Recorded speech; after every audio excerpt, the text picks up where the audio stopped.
Good morning, everyone. Can you hear me? So first of all, before I start, I want to apologize for the quality of my voice. I have a really bad cold.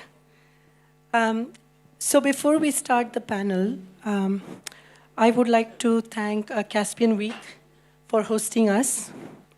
And it is really a great honor to be here with all of you. I hope you all are having a great time of learning and sharing during your week stay here at Davos. The topic of our panel is how to convert a threat into an opportunity for mankind using AI. So if you all open the daily news, we hear and see more negative news than the positive. Healthcare issues, national security threats, cyber threats, economic crisis, and the list goes on. However, where there are threats, there is always room to innovate and turn these threats into opportunities using the power of knowledge and technology. And interestingly, the midweek coverage analysis from the web shows How to Save the Planet was the most mentioned topic by the media at the World Economic Forum. So let's tie that question to our conversation. So with that, I would like to start with Dr. Alfarhan, who is a geopolitics analyst and the deputy head of Saudi Arabia's mission in Bern. Doctor, please introduce yourself and give us a background on your work and passion before we start the discussion. Thank you so much. Thank you for having me. And there is no passion in this life better than knowledge. So then as much as we expand our knowledge and learning from like being in the desert and the only way of transportation is a camel, and now you have all this high tech, this is show that how we can all become more creative and more productive and to think about solutions. And since the topic is about threat, when you say threat can come from anything. Threat can be from the ice in the street now, to be careful how to walk. That's why when you come to new technology, you have to be very careful even before entering to this domain that you know in advance what is protection you're providing to yourself, to your community, to your country. Then you make sure that when you implement this kind of high-tech advanced technology, that you are safe and secure, not only for yourself, but for everyone. That's why, for example, in Saudi Arabia now, with the G20 summit in Riyadh this year, the target is opportunity for everyone in 21st century. And one of the main elements is the digital economy. So now we're reaching a new era of time that's not anymore the economy based on physical exchange, or now it's become more advanced with all this digital economy, fintech, the new electronic currency. So all this should come under one umbrella with one certain security to keep it away from the threat. Lovely. So this is very interesting that you said, the kingdom being a desert area, how the innovation is taking place. So just a generic question. How do you see artificial intelligence and frontier technologies redefining power? What are the security, social, economic, and political consequences of the advances in the artificial intelligence with perspective to Saudi Arabia? So we have 2 years ago, we regulate these things. We have a center for it. It's a central authority for it. And that's why we going in the right direction in this area, because we don't just, as they call it, the American jump the wagon. So everything is done under study. That's why like within our Vision 2030, it's based on all this advanced technology, because we have the right tools from every angle. We have our generations that are 70% beyond 30 years old. They are all highly educated. Maybe you could, if I'm not wrong, up to 30 to 40%. They are all of them educated in Europe, in America, everywhere in the world. So this is the right time for them to become more creative, more productive. And that's why we opened the market, we opened the country for everyone to come and invest. And we are maybe lucky or privileged that we have all the natural resources, ability, skills. It's just a matter of how to transfer technology, to build all the know-how within the country.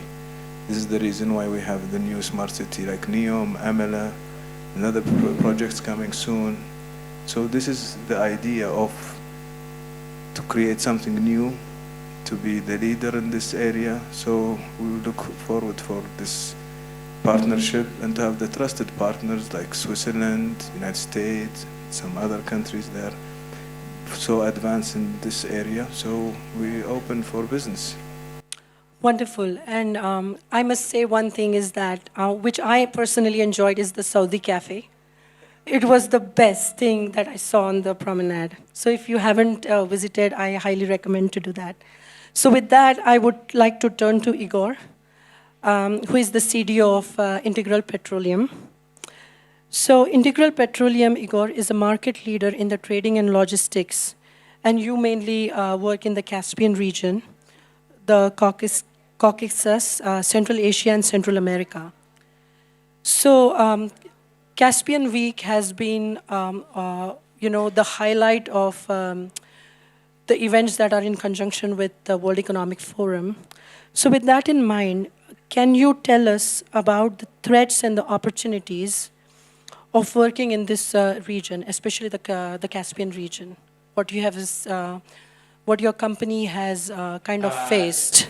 Sorry, let me interrupt you.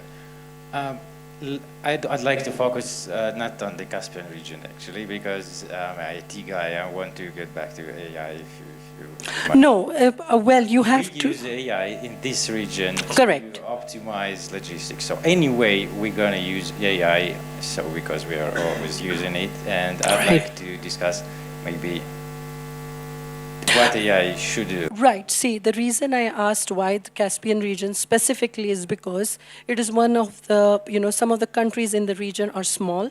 Yes. And if you see, the goal is, the SDGs is to work with the smaller countries as well. So the economic, opportunities and the doors are open.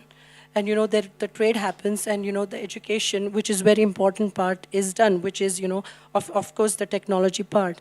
So with that in mind, I asked about the Caspian region. We will go more into the broader countries that you work in, but because these regions need prosperity and growth, we wanted to focus a little bit upon Caspian region, especially countries like Azerbaijan or Turkmenistan, if I'm pronouncing it right.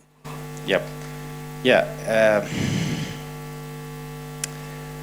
I'm an IT guy, sorry. So I work for all the world because it's 24th century, and I don't limit our projects with only one region. We focus on Caspian region, but we don't limit ourselves with the Caspian. Right. No, absolutely. So barring Caspian regions, you guys work in Central America and Central Asia.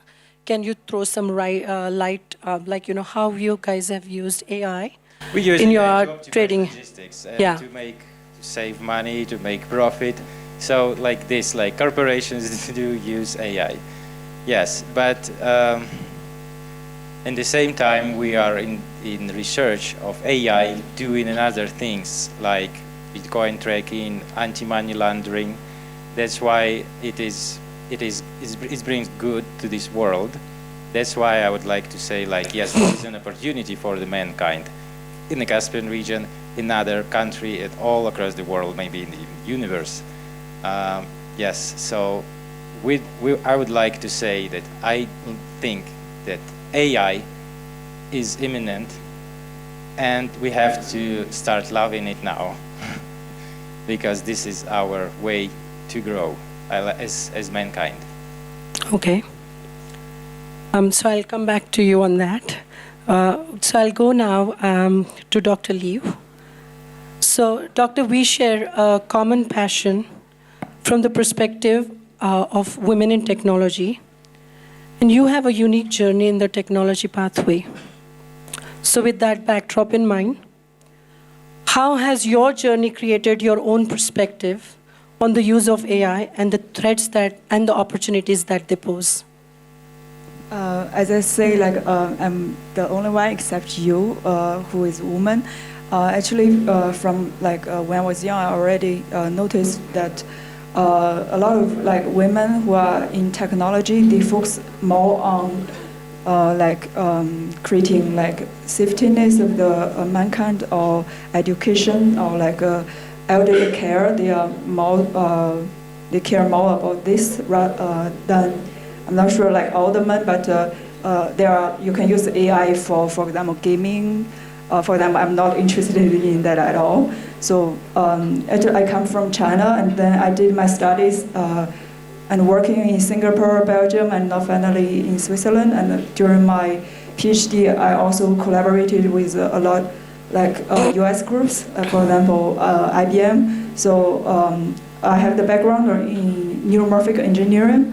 That's a topic that builds hardware for like to mimic how the human brain or the human nervous system works. And especially my PhD, I focused on like how the vision system work. So we built cameras that work like a human retina, and also like to process it the human vision system. These hardwares are more efficient than the normal frame-based camera, like the camera we have in our phone or we have in the cameras, because they work more like the human eye. They are like event-based. They don't work when there's no event, and then so that's why they are more efficient. And then later on, I started my company, which focuses on efficient AI processing. And the reason I chose to do efficient AI, one thing is it's more related to my PhD studies, and another thing is like we are talking about AI since so many years, but AI is actually still quite expensive. It needs to use very expensive hardware such as GPU, IPGs, and then we hope technology to break the imbalance of rich people and the poor people. But if only the big companies or the rich people, they can buy big computers to make their home more smart, to make their working like system more smart. It's not a good thing, and that's why I think we should make AI more focus on making AI more efficient, to use cheaper hardware, which also consumes less energy. And we all know that the global warming is damaging so much things, and then if we can use less energy to do AI computation, then this will bring the whole humankind so much good things. And specifically, the application we focus on are two things. One is like visual and audio processing for augmented reality. This can bring the education to rural, like for kids without having a really good teacher at his place, and also for we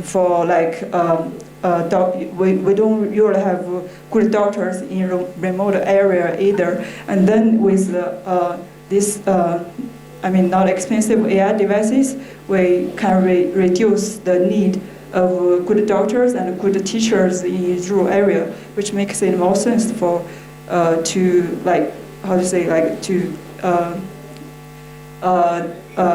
make the inequality among across the world less. And then another thing our company focuses on is like security, or rather I want to say safety. It's not like surveillance. It's more like security or safety to help the people who work on the special area, for example, working in the mine, or working in the oil field, which like their working conditions are rather dangerous.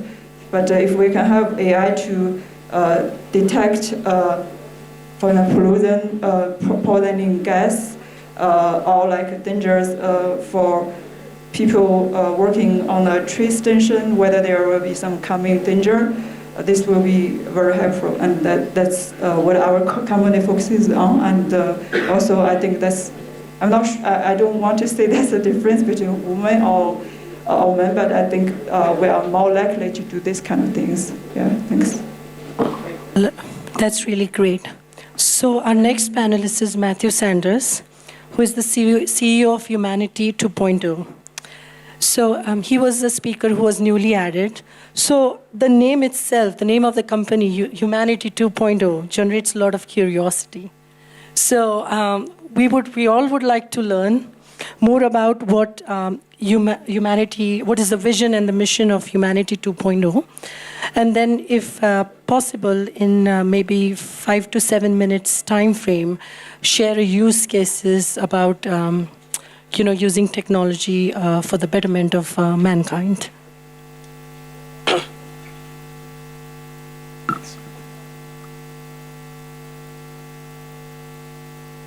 Check. There we go. Thank you again very much for having me. Again, I have to apologize. My voice is gone as well. Too much talking this week.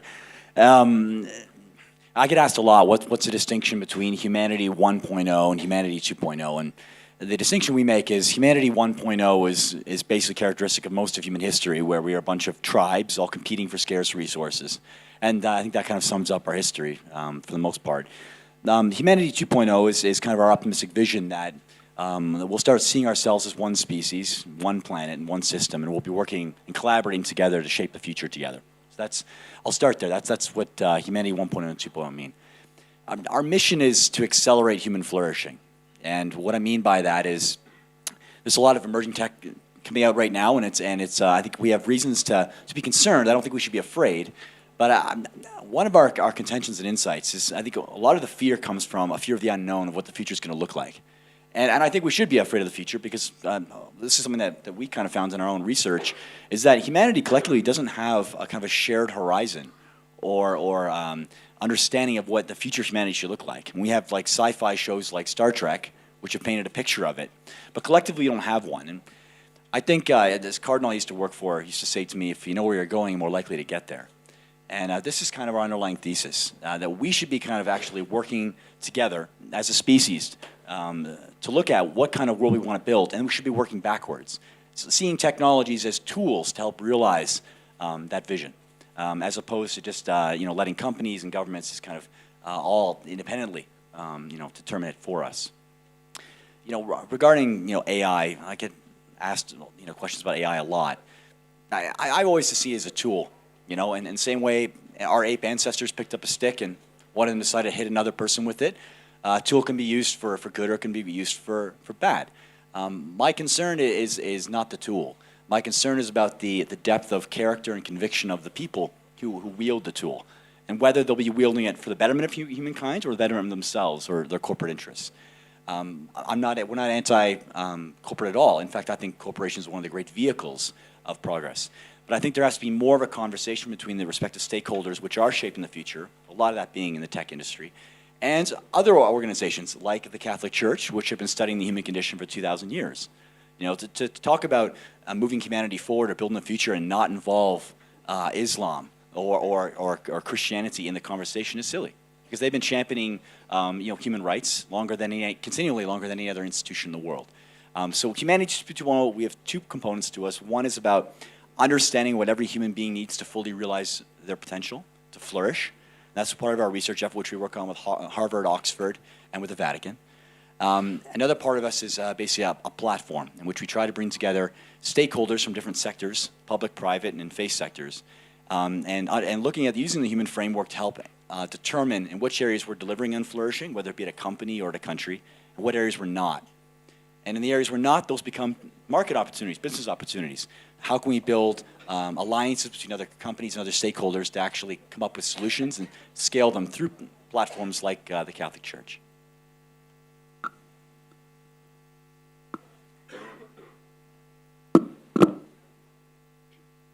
So now I'm going to turn to Dr. Béglé. So you and I share a common passion for politics. So I'm very keenly interested in your journey from being an entrepreneur to an selected official of the Swiss Parliament. So kindly walk us through that journey and please share how you see AI as threat and opportunity with the backdrop of politics and governance. Thank you very much. Laws are always made too late, always made after it happened, and politicians are in charge of preparing laws, but laws about the future, it's kind of mission impossible.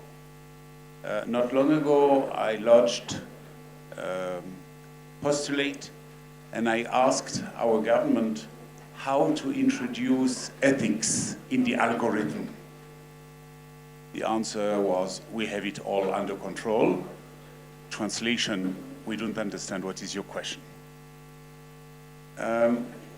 This is really important with algorithm which will rule our lives, to introduce some moral values, some non-efficiency driven components, to give a sense of the wholeness of the society into what will guide our day-to-day activities.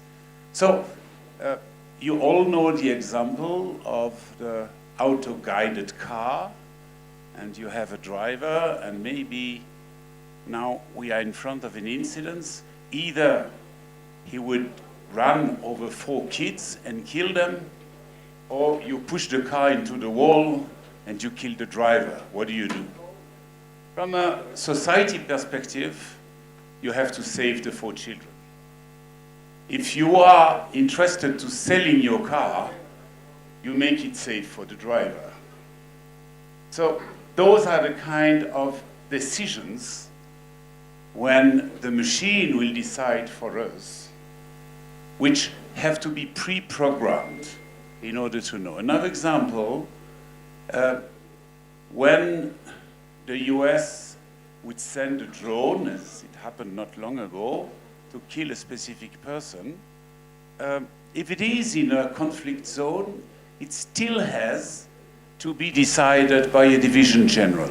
And if it is outside the conflict zone, it still has to be decided by the President of the United States. Now, tomorrow, you will have a concert of computers who will decide by themselves where to attack. And then the question, who is responsible? It's not a person, it's not a human being, but it's going to be the person who has programmed the system, or it's a series of persons who have programmed the various systems which together decides about the act. So those kind of things need to be done before. You can do a lot in improving the efficiency. In Beijing, I've seen a company, they have something like 18,000 IT engineers, it's called Blackstone, and they have defined a software how to plan a city. And in Singapore, I have seen a lighter version, but absolutely live of it, where you say, all right, in that part you can think of a tower of 40 floors, but for the time being, we ask you to do the basement for 40 floors, but you only do 15 floors. When the metro station will be ready, well, then you can finish building, because if not, we have a traffic jam problem. We have an impossibility to organize the traffic. So all those are aids to the decision-making of politicians or of urbanists, but you have always to think, what is the life quality? What will be the life of the people who would live in that city? You have the same in health. I'm very interested by the cost of health. In my country, Switzerland, We have one of the best health systems, but unfortunately, the cost is increasing 4 times faster than the cost of living. And then it becomes a real issue. So I was going around the world to try to understand who had a good system. And I discovered that, for example, Taiwan has a very interesting system, because with the electronic file of the patient, not only you have the history of all the patients, but you can program, you can do predictive analytics, and you say, okay, I need 2 cardiovascular clinics in this part of the country in 3 years. So by aggregating, this is more big data than artificial intelligence, but you can make a lot of decisions which bring much more efficiency, and so that the life of your constituencies will be better. My predecessor said, and he's right, there is no passion without knowledge. I'd like to challenge that there is also not so much knowledge without passion. We need to be able to bridge the gap between the cold understanding and the motivation. I give you an example, and this is really artificial intelligence. I'm in the advisory board of a company which is one of the unicorns. It's called MindMaze. It's between Switzerland and the Silicon Valley. So they started by developing a machine for people who have a stroke. And they feel so bad that they basically do not do the exercise. And you have a plasticity of the brain for 6 weeks. So you have to convince the people to do it. So they went in virtual reality. And because the people do it as a game, then they do the exercise, and therefore we can partially cure the patients. But from there, it had several different dimensions, and to the spectacles of the virtual reality, they have added 2 cameras to see the movements of the eye, plus electrodes around the head. And now the new application, so from pure healthcare, is how to recruit the pilots of the Israeli Air Force. Because you are able to check the creation of the emotions in the brain. And it becomes a recruitment important factor. Last point, I think when it comes back to how to find the correct adequation between the methodology, the systems, and the well-being of the people. I'd like to take that case which you have in China today. You all know in visual recognition, they would check if you help an old lady to cross the street, you get 3 points. Of course, if you speak against the government, you minus 1,000 points. Then you have a question of who fixed the criteria and the ponderation. But it's very interesting because we have in the West a notion of law which says this is the border. As long as I'm not hitting the border, I'm free. If I'm on the other side of the border, I go to prison, fine. But it's also interesting to have a modular approach which says, how good is my behavior to the society? And what the Chinese have developed, for me, resembles a little bit to the notion of the karma in the Indian culture, where you have like an internal computer which accumulates the good and the bad points and defines in what you are going to reincarnate, into a rat or into an angel. That model of constant monitoring is the antithesis of the Western model of the freedom. But I was very interested when I was talking with one of my friends, since we have somebody from Vatican, Monsignor Sorondo, is the head of the Pontifical Academy of Science, who told me that the Pope was interested in that approach. He was interested in that modular approach, which basically evaluates your ethical behavior, not only once you have gone on the other side of the red line, but throughout the whole journey. So it's a trade-off between freedom and being useful to the society. And I stop here. Artificial intelligence can help improving the way how each of us would contribute to society through a track and trace, which trust could be purely eye to eye. Trust can also be digital. And we have to learn how to combine the various elements in order to have a more ethical life. Thanks. I would just like to clap. This is really very insightful. Thank you. So today we are privileged to have a unique and important guest in this discussion. While we all shy away from bringing in politics and religions in the most discussion, faith has been an integral part of mankind and development. So with this in mind, I would like to introduce you our next guest and the panelist, Father Philip Larrey, and pose a more open question about his impression and thoughts on how technology like AI is perceived as a threat or an opportunity from the perspective of religion. I think it's important to understand, first of all, what is AI. From a philosophical point of view, AI is a series of algorithms that use logical calculations in order to achieve certain goals. That's a simplification of a very complex situation when we talk about AI, but I think it does give us an understanding of the essence of the technology. Back in the 1950s, it was coined artificial intelligence when John McCarthy talked about a Turing machine. Would it actually be able to achieve knowledge?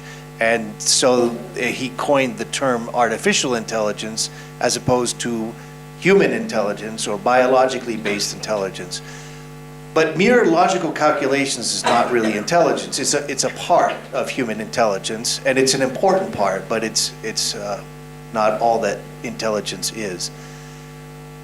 Machines can do incredible things, and it's going to get even more incredible as time goes on. I think we all agree with that.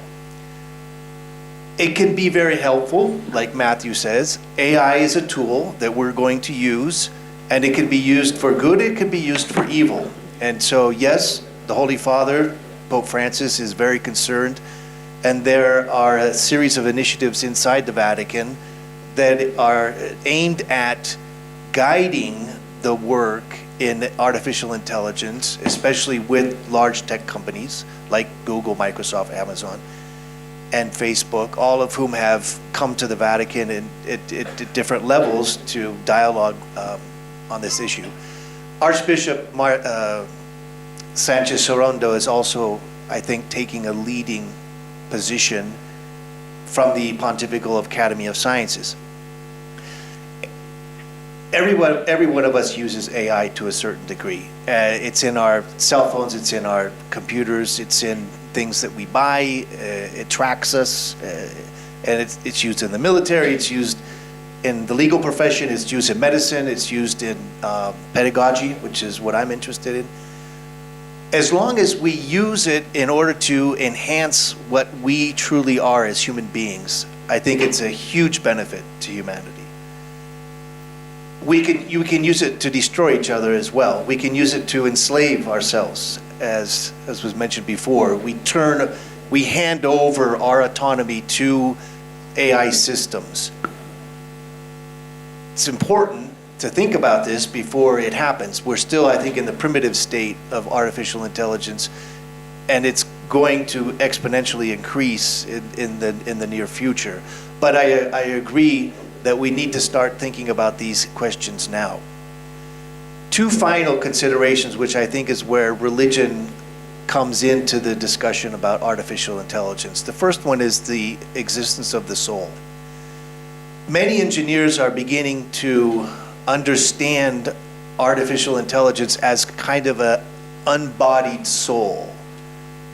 Most of the engineers I talk to don't believe in the soul, but in order to understand the relationship between AI and the human being, we can look at the body as having a spiritual dimension, which from the three monotheistic religions we call a soul or a spirit. The Jews refer to more as the body and the spirit, or the body and the soul and the spirit. There is a spiritual dimension to human beings that, according to most faiths, survive the death of the body. Are we going to be able to use artificial intelligence and advanced technologies in order to harness consciousness, or in some way harness the soul so it can be separated from the body and still survive? And here's the second issue that comes up, is immortality. Several billionaires in Silicon Valley are funding projects that are looking towards making human beings immortal, will never die. So Larry Page and Sergey Brin are already funding health projects, medicine-related projects, in order to increase our health and therefore increase our lifespan. But some others, like Ray Kurzweil and others in Silicon Valley, are looking to upload consciousness into a digital device so that what is most meaningful for us, which is our experiences, our memories, our thoughts, our passions, our desires, can actually make us immortal. This obviously has a lot to do with religion, and I think from the Catholic point of view, which is where I come from, we are not going to be able to achieve immortality through digital technology because it's not in God's plan. And so that is a very religious statement, but that's what she asked me to say. Some other thinkers like Francis Bacon, René Descartes, and other great philosophers of the Western tradition see technology as a way to achieve what we lost in original sin, which comes from the book of Genesis. And we share that. All monotheistic religions share that story, that because of disobedience, we lost our immortality as a body and soul substance. And therefore we achieve immortality through death of the body, and the soul lives on. The reincarnation was mentioned, so we also, I think, share that with Oriental philosophies. I think it's a fascinating conversation, and I'm glad to be able to debate these issues, especially with tech giants or engineers or the people creating artificial intelligence, so that we can see what some of the consequences of this technology can have on religion. But finally, I'll say I'm optimistic. I think that we're going to use artificial intelligence to augment ourselves, to enhance our humanity, and to become what we truly are, which is human people. Thank you.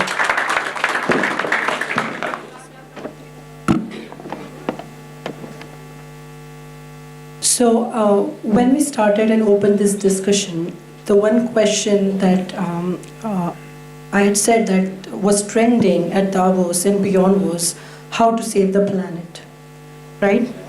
So very quickly, maybe in a minute or so, I want each of the panelists to share top 2 issues that you think the government or the entrepreneurs should focus on using the frontier technology for the betterment of mankind, and why.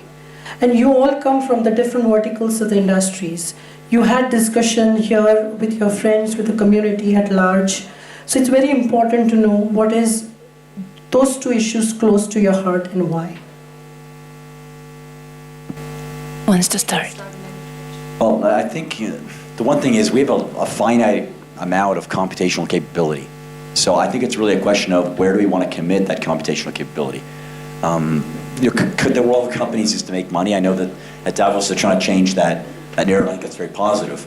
But let's face it, I mean, that computational capability and those engineers work for corporations, which is why I think it's so important to dialogue with them. The problems we're facing could benefit a lot from machine learning, understanding how we're destroying the planet and how we can efficiently turn things around. But that's going to require a dialogue with the companies, obviously, because we're going to need some of that computational capability set aside. And that's why I'm very encouraged to see so many companies committing to that on a regular basis. I would say overall I'm optimistic, and I think humanity will turn things around, but it's going to be a rough next couple decades. And I think we owe it to our children to really be talking about this issue as much as possible. And for those of you who own companies, I just encourage you to look at, in any way you can, how you can contribute resources, assets, to helping advance human well-being.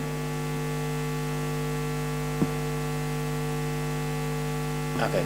So if we touch the topic that what government and companies should do, so definitely companies should do everything they want until it is restricted by the law, and the government should find some solution in this area, in the law area, because if we want to merge AI and humanity to have a breakthrough, we need to not restrict genetic modifications, because this is the only way actually. We need to create the human who is designed to be connected to AI. Yes, but currently it is not possible. Maybe it is good, maybe not. Currently it is not possible. The guy who created first modified humans already created, if you didn't notice. He went to jail like several months ago, yeah. Yeah, he just, okay, I think that is a point. Actually, I think like AI is becoming stronger and stronger. Like the governments should really start thinking how to regulate how human can use AI, and then also for AI there's weak AI, and then strong AI, there's super AI. But as a AI company founder, I have to be honest that we're still at the phase of weak AI, and it's still difficult to achieve strong AI. So before that comes, then it still has even more time to go to reach super AI. So I think in the case of being afraid that AI will control the world, will beat all the humankind, I think it's still a long time to go, and we shouldn't worry too much about that. Having said that, I think it's still worth for governments and companies to regulate how they use AI, and then also to come back to the topic, how do we use AI to improve the living standard of the humankind? As I said previously, we are focusing on more bringing in medical devices and education devices, and breaking the inequality in terms of to poor people and people who work at the dangerous areas.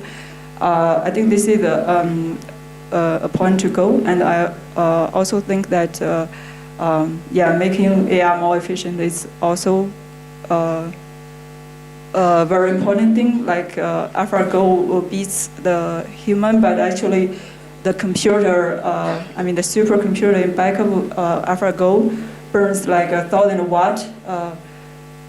And however, the human brain only burns 20 watts. So we have still a lot of, and then the computer who beats the human can only do AlphaGo. If you ask it to do other tasks like human, it's not possible. So we are still at the age of weak AI. And then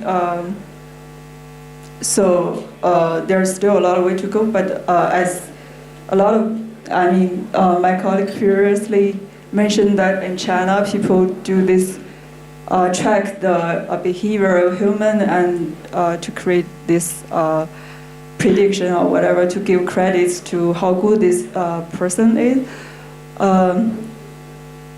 I don't know which province you are talking about, but so far as I know, I'm not obliged to do this, as I'm still a Chinese Chinese citizen.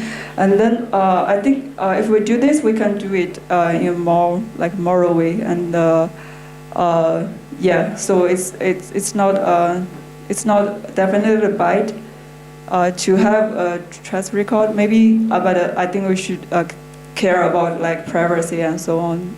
Also, yeah. So I think a lot of people sometimes judge like Chinese government are pushing too much surveillance of Chinese citizens, but actually I have to say that China is a really big company with the biggest population, and that's so yeah. So every city in China is so populated.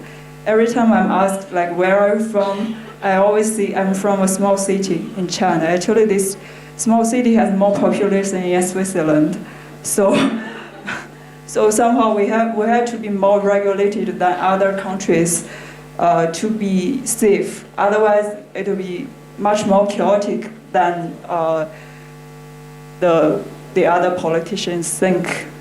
So yeah, it's not because we want to control the Chinese people more. It's more because we want our government wants us to be safer. Yeah, thanks. That's my point.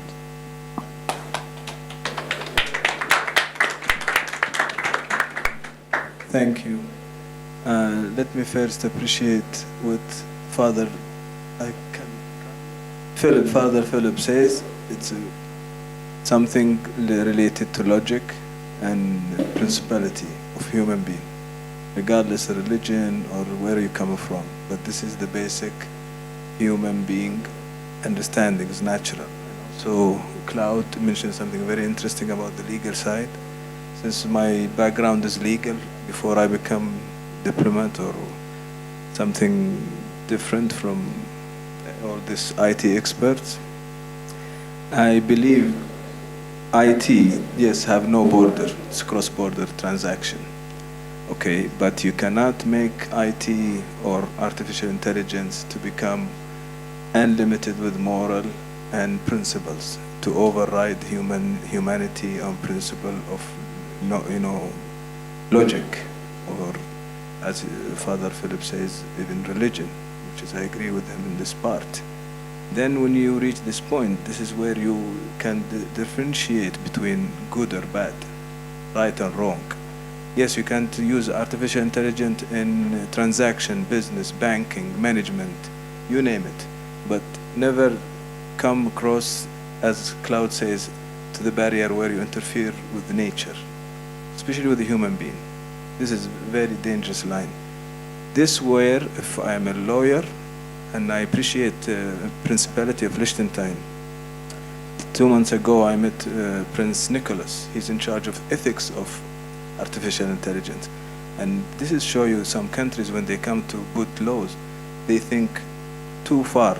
And this is one of the lessons we learned from them when they describe it, which is very interesting, that before you launch the law, you put the ethics of it. There's a limitation.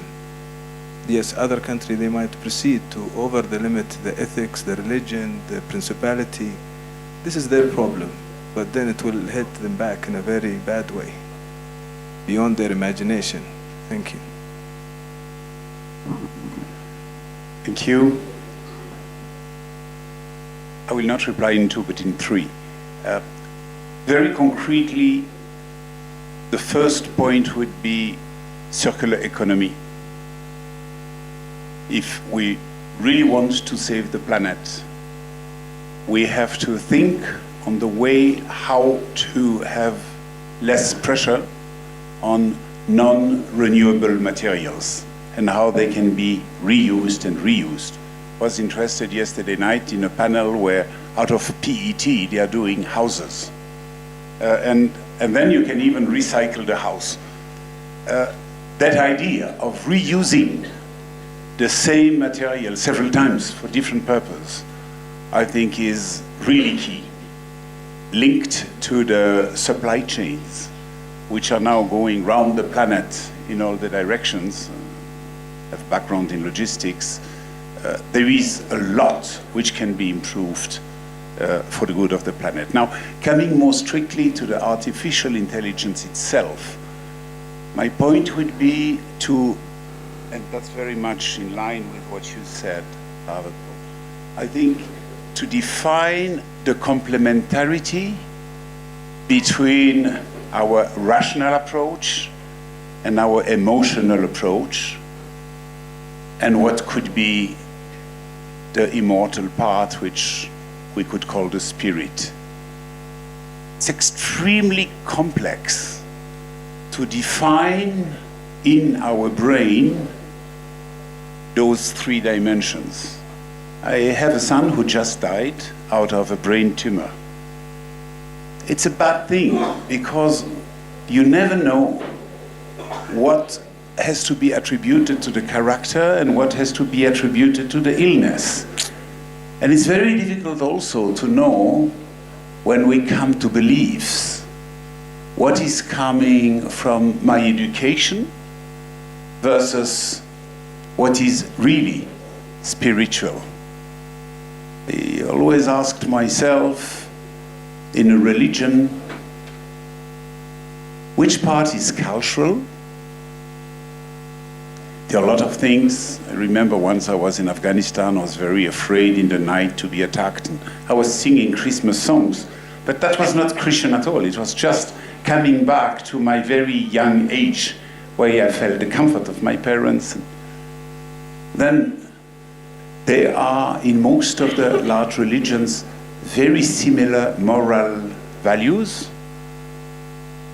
Then you have the dogma, which is what I personally consider the least important.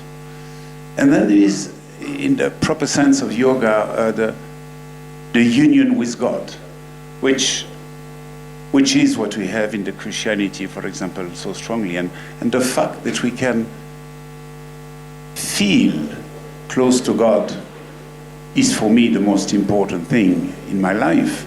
Now, how do I segregate the rational part, which is the dogma, which I was educated, from my normal feelings and the ethics and the morality, which I learned, from the feeling that I'm close to God or God is close to me? I think artificial intelligence should help progressing in that field. And then my point would be peace.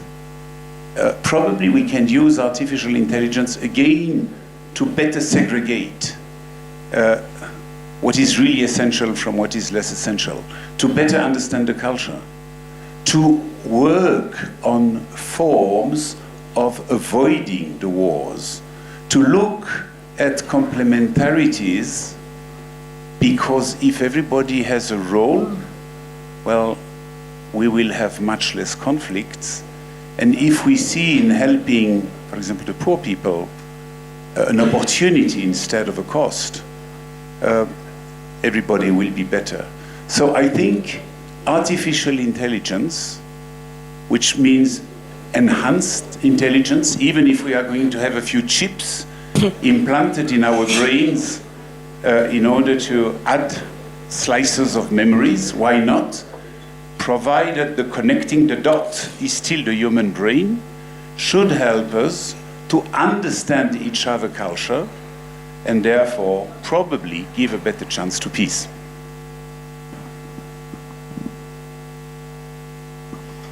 At Stanford University, there's a research center which is called the Institute for Human-Centered Artificial Intelligence. And it's actually run by a Chinese woman who is a brilliant professor there. And I think that this is what's going to help us in the future. Let's keep artificial intelligence centered on the human person. Prominent figures recently have told us that there are a lot of existential risks with AI. Some of the most famous ones are Stephen Hawking, before he died, Elon Musk, and Bill Gates. Elon says AI is going to be worse than nukes. It's funny that he started a program called OpenAI, which is doing amazing research, and he even has a text generator which can beat certain journalists at writing news articles. So AI is not going to destroy us unless we want it to. So if we, like what Matthew was saying, if we use the tool in the correct way, then we're going to benefit from it on a global basis, on a global scale. And yes, we can leave a better world to our children. And I think that as responsible people, that's what we should do.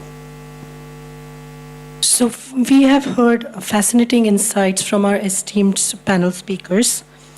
So because of the sensitivity of time, I will do a conclusion and then we'll open only for 2 questions. That's the only time we have.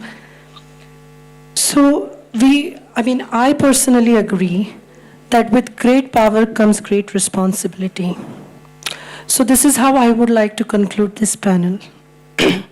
AI is neither good nor evil. Fact is, every revolutionary invention of mankind brought opportunities and also threats with it.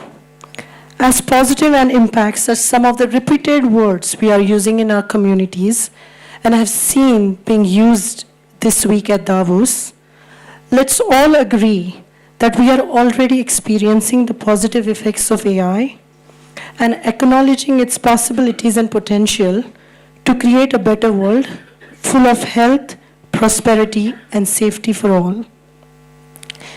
Even though the negative outcomes are possible, my belief in the human spirit, the faith-centered will to do good, can ultimately defeat any threats and create opportunities for generations to come. With that, I open the questions for the audience. Chuck? Hello, my name is Hayel, and we're running a global applied artificial intelligence in over 70 cities around the world. And one of the things that I've seen that we criticize AI, reprogramming AI, programming AI, yet I think we need to reprogram humans. Literally, our ethics are not on the right side. Even if I'm a religious person, I still have dark side inside me. Why don't we have one of the member states in the UN to become an AI? Because evidently we didn't learn from history. When we nuked Japan, we killed hundreds of thousands of people. We had the Holocaust. Had AI been learning our history, this wouldn't have happened. AI member of United Nations could veto the US and say you cannot bomb someone in Iraq because that has implications of 1, 2, 3. It can provoke a whole regional conflict. And now there is 80 millions on somebody's head. So what I'm saying is everybody is talking AI, we need to have better AI. We already have great AI, but we don't have enough good humans that could make decisions to run AI or not implement it, be it in healthcare. I lost my brother a few months ago. If AI was there, it would have prohibited him from working in the US because he was overworked, overweight, high cholesterol, high blood pressure. AI would have stopped his employer, don't let him work, put him on a program. And I feel you and I hear you on that. So why don't we have these governments that would stop us from doing something unethical by having a system that learns from our history? I would give it to Philip and Claude to answer. One of the difficulties of writing ethical principles into AI is what are the ethical principles that you're going to use? I come from an Aristotelian Thomistic background, which I think from a Western tradition is one of the best. And the ethics involved in that philosophy is very clear, and I think it can be shared generally. Now, can that be a global principle? I don't know. I think in the Far East, they will have a difficulty with the ethical principles that the ancient Greeks came up with and that have more or less guided Western civilization. I myself say, you know, the machines are going to take over. Well, is that such a bad thing? These are really smart systems. And in my book, I use the example of the German Wings co-pilot that downed a plane several years ago because he wanted to commit suicide. Now, that plane was gifted with an automatic system that would have landed the plane, I think it was in Dusseldorf, safely, had he not interfered. And he actually had to learn how the AI on the plane worked so he could deceive it by bringing the plane down little by little, slowly enough so that the plane wouldn't react and save the people. Now, with the 737 MAX, we have a system that actually killed a lot of, well, not a lot, about 350 people. Well, it's not a lot unless you're one of them or your family member. So that AI system read sensors incorrectly and downed the planes, the Lions Air and then the Ethiopia Airlines, I think, were the two planes. And now Boeing is almost going bankrupt because of that. So maybe the answer is let's do it together. Let's take the best of AI and use it to promote the best of humanity.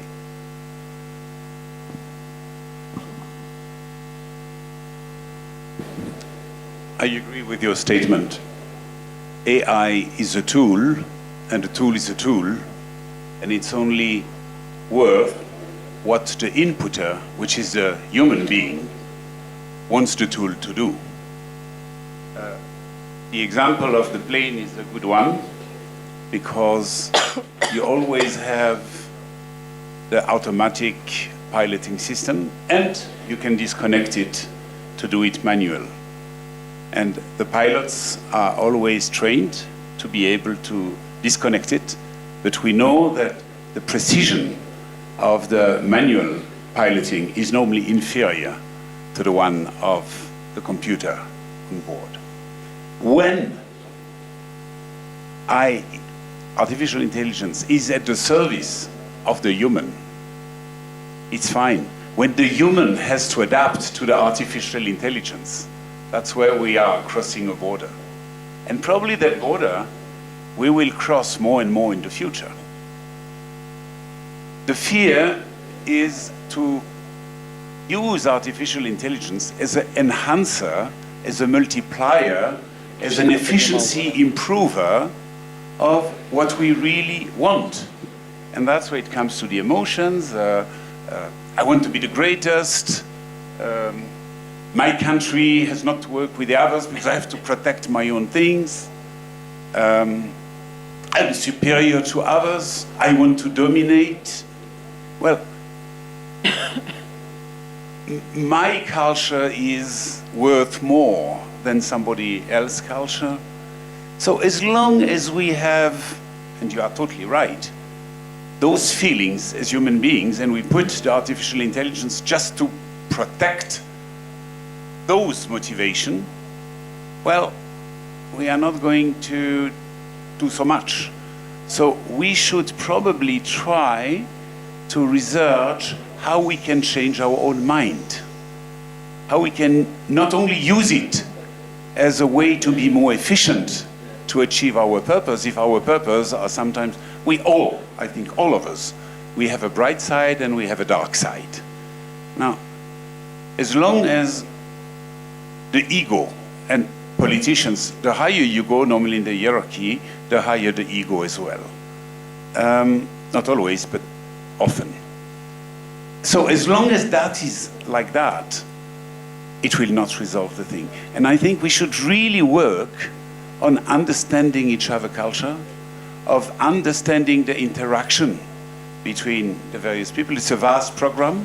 It's a too vast program to be credible, realistic, short term, but I'm not giving up the hope, because it's only if we are able to work on the mind of the decision makers that artificial intelligence will really be useful.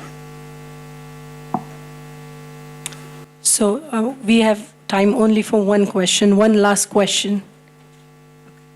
Yeah, the question goes to Philip and to Claude. But first, I would like to mention, Leo, you mentioned that we are not there with all the technology. I'm from Swiss Cognitive, co-founder, and we see what's happened in the world. So it's not that we are there, that we have a driving car, that we have the problem. We drive as so bad that we have a fine every day over 1,000 euro a day. So we drive bad, and I adding to the first question that we are biased in our system.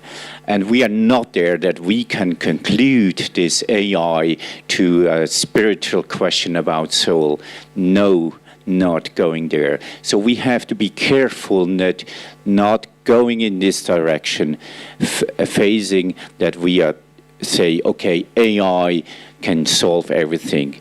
We should now take the advantage of AI and bring it to the practical point that we can solve and helping to solve, for example, the global sustainable goal and poverty, health and education, and not talking about how we can combine and talking about soil and spiritual question. No real scientist and data analyst will go in this direction because it's not there. Is not what we want, and it's not achievable today. That will be super intelligence, and we are in a absolutely weak intelligence question as today. So the question to you, what's your responsibility to talk about, if we could talk about practical, if you talk about some spiritual question concerning AI, what's your responsibility to the world if they would like to have also part of this game of AI and have a better life instead of having this question? I don't know if I understand the question exactly, but maybe I can offer this concluding remark. Human beings are a combination of material and non-material entities. And I think that as we explore AI and it becomes more and more advanced and sophisticated, it can resemble the non-material part of the human being. How about that? Are you okay with that or not quite? We're just not there.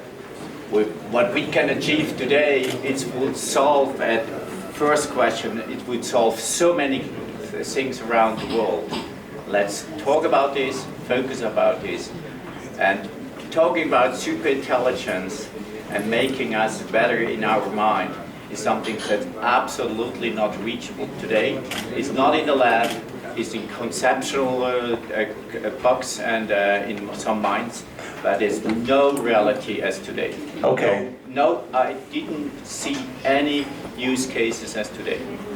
Okay, good point. I think you need to write some literature on this so that we can, get that point of view on a more universal basis.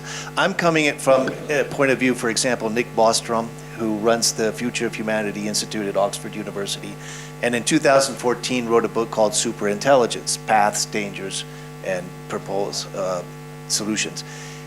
He's the type of person that I'm referring to, and that is going towards transhumanism, the understanding of the spiritual part of human beings as replaceable by AI. And I think there's a lot of literature in that field. So I think that's what I was addressing. I completely agree with you.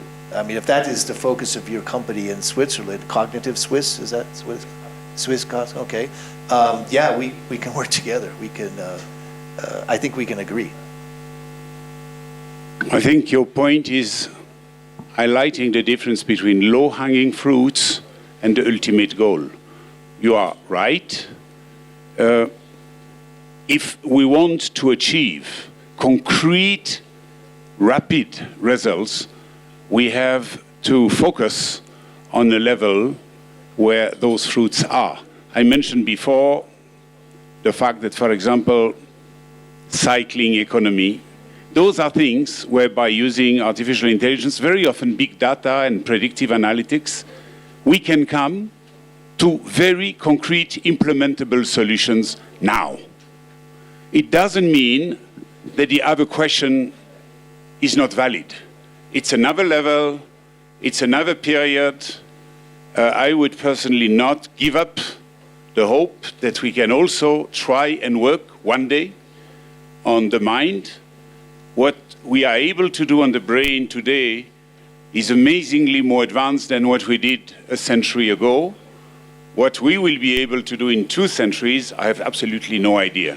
So I don't think, so I agree that low-hanging fruits should be collected by practical people finding practical solution, but I don't think it makes a prohibition to think about something a bit long-term and a bit more global picture, which is how to change the human being itself. I just want to clarify that when I said we shouldn't be worried, I was saying like we shouldn't be worried about super AI that will take control of the world. It's not that I claim that we shouldn't be worried about how people use AI. Actually, as I stressed also, we should take care of how people use AI. And then to your question, I think you were saying like, can't we just like have a like AI to be like one of the controllers of UN? But actually, as I said, right now humans are still more intelligent than AI. They might be like more intelligent than us in a very specific task they do. So I don't think it's yet time to ask the AI to make the decisions for humans yet. And then another thing is, as you said, like we can teach the AI don't throw a bomb at some country by telling him the history that this will create so much like problems. But on the other hand, there might be some people teaching him that if we don't throw this bomb, look, there's terrorists in this country, and if we don't throw this bomb, there will be more people be killed. So what will the AI choose then? Like this, I think this is the problem. Like all our human even don't have the don't have the solution to choose. Yeah. If you teach AI international law, this should not happen. It's as simple as this. Even if he's a terrorist, you cannot bomb a sovereign country and kill a terrorist in that country. Then another problem with what you propose is like, so how do we select this AI? What if we have this voting process? What if the bad people voted most of? I mean, what if a bad AI is selected? So I'm very sorry to interrupt. We are out of time.